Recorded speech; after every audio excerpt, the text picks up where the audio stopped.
Closed in '94. There was a group called the Ongar Railway Preservation Society, which unfortunately didn't get the branch. In the latter part of '94, I created a group called the Cravens Preservation Group, and the sole aim of that was to buy a 3-car Cravens unit that operated on that line. By '95, we had that train. We had agreements with London Underground that we could keep it on in the depots, and we could even run rail tours, which we did successfully until 2003. We also purchased a 62 tube stock, 4 cars, which is currently down at Epping. Our position at the moment is we haven't had run any rail tours since 2003 because the train needed a lot of work to it. And it was very close to being given its certificate of technical performance, which basically is an MOT that allows it to run on the railway. We were approached by London Underground because their track recording train, which is a little train that runs up and down and records everything that's either right or wrong, is the same, 2 driving cars, the same as our Virgin. They said, can we borrow your traction motors? Because our ones need to go away. Ours are the only ones that are available to them. So we said yes. So that's basically that side of things. Why are we here? Trying to sit this out of the road. By not letting our extreme and in 2000 we managed to secure a lease from London Underground, and we've been there since. In 2003, I was approached by Disposals, we were getting rid of 11, and they said, do you want it? The museum doesn't want it, London Social Museum doesn't want it, Acton doesn't want it, and nobody wants it.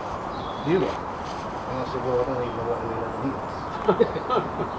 is. So I went over to Acton and I went, oh, okay, then what am I supposed to do with it? And he said, should we take it down with you? Okay. Well, that time we were BCB, for the private company type thing, and I had a meeting with somebody down here. They said, if you want to bring it down, bring it down. So the local PWA had an exercise in track lane, and we managed to get a 6-foot track coming out. And basically we've been here ever since. But in 2006, with my departure from LU, it was also my departure from Cravens Heritage Trains. And I moved abroad for a while, and then when I came back I was in Shropshire, so it wasn't exactly around the corner to here. So for 8 years, apart from Robert, our chairman, coming down and checking on the cabin, whether this was still not being featured or whatever, nothing had been done down at the top. And then in 2014 somebody posted a picture of L11 and it's just rust, red rust. So for the last 5 years we've turned this round from a rusty box to what it is. It's taken lots of going.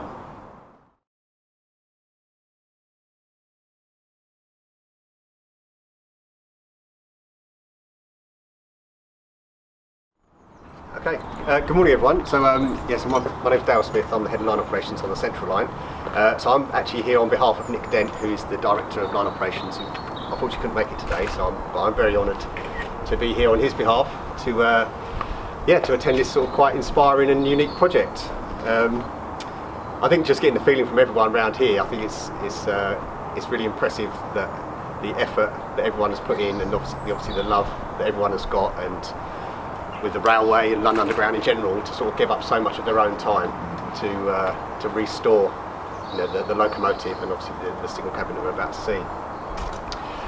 Just like to sort of say a little bit around obviously our history. So London Underground is the first underground metro in the world, dating back more than 150 years. And Central Line is about around 1900, so we're a very old established railway, and we're continually growing our customer demand year on year. So as a result of that, we continue having to embrace sort of innovation and technology to sort of keep up with that customer demand, which means things don't stay around forever. We have to sort of change our trains and our signal cabins and stations and everything else. But it's really important to not forget our heritage and the rich history that we've got.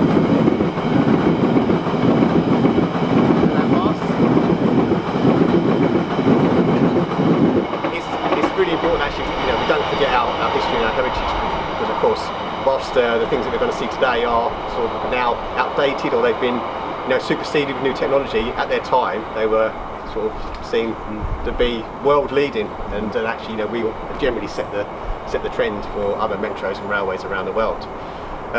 So really I'm very honoured to say to open this. I'd just like to say special thanks to everyone personally for giving up your own time, because I think you're all volunteers from what has been described, so your own time and effort, and no doubt money, whether it's travelling and getting here or probably buying bits and pieces and everything else. So it's an absolute fantastic achievement to bring that locomotive back from sort of 1920s. I think you said it was built. Stay on the stock, yeah. And obviously this is the 70th anniversary of the Epping signal cabin this year. So absolutely fantastic. So yeah, my personal thanks to everyone for your efforts to restore these back to their former glory and make them available for generations to come to enjoy. And hopefully sort of celebrate the rich heritage that we have on the Central Line on London Underground. So yeah, I'd just like to officially open the Epping signal cabin.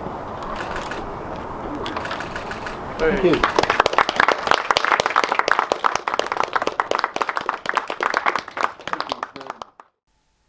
Locomotive L11 came on site after being gifted to the group at Epping. The locomotive was in dire condition in 2014, but 5 years on, it has been restored to its former glory, with a return to its original colours, similar moquette, and much more inside. It all works, as far as we can tell, exactly as the original would have done. So if you wanted to have a quick demonstration of that, you're most welcome to set the route for a train. Come on then. We're going to run a train from Ongar all the way down to Thagan Boys. And the first thing you've got to do is pull a set of points, which is number 12. You have to lift the catch at the back and pull the lever until it gets to here. Keep going. That's it. Now, when the lights up are, now just move it just slightly. Now pull. All the way out. That's it. Easy. Now, so what's that? 1, 2, 3, 4. You just pull those straight out.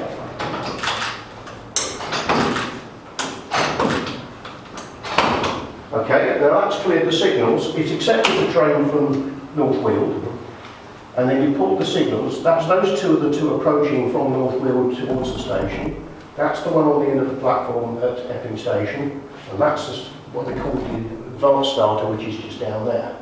There's still a signal roughly in that place now. And I'll now go down here, and if the train was coming along, the diagram would go like that, then like that.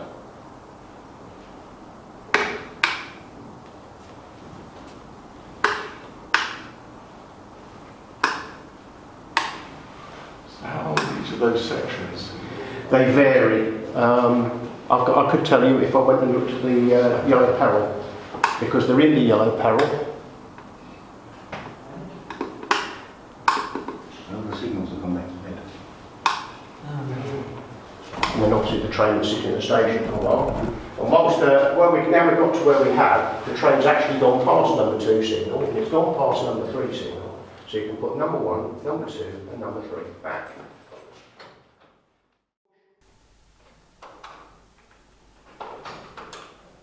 Epping signal cabin became redundant in 1996 with the introduction of automatic train protection on the Central Line. In 2014, the cabin has been restored to a fully functional piece of history, by building a lever frame to replicate the original, which was scrapped. The new frame incorporates electrical and mechanical lock-in. So when you got to Theydon Boys, was that under control of Loughton? No, definitely. So there's a box at Devon, okay. There was actually, when this box first opened, the signal cabin at Theydon Boys was still open, but only for the period of time while it was still under VR's ownership rather than LU's. And at that point then, it became what's known as the ground frame. Right. The cabin was still there, but it only controlled the local points. Put number 4 back. And you can also put number 12 back. That's it. Just okay. Nice was good up here. You know what was missing? The sound of a point machine was missing. Yes, unfortunately, that's the one thing. I intended to go to Edgware Road and stand at the west end of the platform with a tape recorder, but I never got around to it, which is really quite annoying. Mr. Charlestown. Have they converted them all over to electro-hydraulic or whatever it is they're using now? I must go down there and have a look. Now they've got an ATO. I'll tell you what, the lack of airports is going to bite in the future because of their speed. But Yes, it's well, not yet. I'll tell you a little story about that later. So how big was the frame at, say, Leytonstone? Because this was all in service up until the Leytonstone was, I think, if I remember rightly, 59 litres. So when we were all a bit more hair and younger, up until the mid-90s, we travelled through Leytonstone. There were guys pulling levers and we were playing around this. They were busy, weren't they? Oh yes, yes, yes. I'd like to They know- weren't here. This box was never particularly busy. Or cabin, I should point out. The service here was quite a nice, steady, gentle, Well, 20 minutes, wasn't it, the weekend or something? and every half hour coming from Ongar and back again through most of the day. But in the middle of the day, it had a complete hour with nothing at all, which was a gap in the service deliberately so they could run a freight train here. Right. And then there was when you get overnight, the last trains were quite late at night, and I think the last one from Stratford ran down here about 1:30 in the morning, which was quite late for a steam service to go through. And the engine used to come back from, the engine and the coaches came back from Ongar and stabled here. The engine shed was at the back of the car park. There's a photograph of it downstairs, but you can't see In it. Acton Town cabin, Yes. I had, I think it was 112 in the frame. That is correct. But 100, you can't have an even numbered frame, so it has to be 111. I'll explain why. The last lever space can only be filled if you've got another load of levers, because this is only, all the components of this part of the frame are only half a component. You only Yeah, it does you come have back another to bit on. Yeah. No, Acton, they reckon that normally at Acton you needed, during the day, you needed 2 signalmen. Yes. You could do it with one, but he had to have roller skates. There was a mainline cabin, which is still in existence in your museum now. That was only that long, and it required 2 signalmen. Yeah, Borough Market. So train every 20 seconds. Yes. Where? Borough Borough Market, Market, just yeah. east of London Bridge. Train every 20 seconds, and also the headway to the signal is very, very short. Yes.